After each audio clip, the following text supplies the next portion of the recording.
Selamat pagi Bapak Ibu serta saudara sekalian kasih Tuhan. Hari ini Senin 4 Maret 2024. Bersama kita akan mendengar sebuah renungan. Judul renungan kita pada hari ini membangun dengan hikmat. Dari 1 Korintus 3 ayat 10 sampai 23. Ayat 10 berbunyi, namun tiap-tiap orang harus memperhatikan bagaimana ia harus membangun di atasnya. Ya Bapak Ibu dan saudara sekalian, hidup harus terus dibangun. Bukan hanya membangun secara fisik seperti rumah, gedung, jalan, dan gereja. Manusianya pun harus dibangun. Bukan hanya supaya mampu berpikir maju, tetapi juga supaya mampu membina relasi dan kontribusi yang positif bagi komunitas. Karena bagaimana membangun perlu mendapatkan perhatian khusus.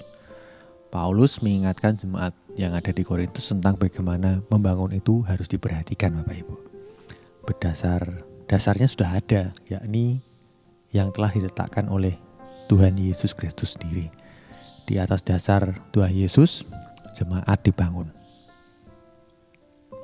Tentu jemaat yang dimaksudkan di sini adalah orang-orang yang beriman, bukan cuma gedungnya saja. Jadi hidup mereka sebagai orang percaya harus terus dibangun. Supaya mereka maju dalam iman dan mampu berkontribusi bagi kehidupan yang lebih luas. Ya, pengikut Yesus disebut juga sebagai garam dan terang. Artinya dengan kualitas hidup mereka yang berdampak, maka mereka harus membangun hidup dengan hikmat Allah. Mereka harus hidup dengan takut akan Tuhan dan menjadikan firman-Nya sebagai pedoman dalam membangun. Ya, tanpa menyepelekan bangunan fisik, pembangunan manusia adalah keutamaan. Manusia tentu butuh pasar, butuh jalan, butuh bangunan yang aman dan nyaman.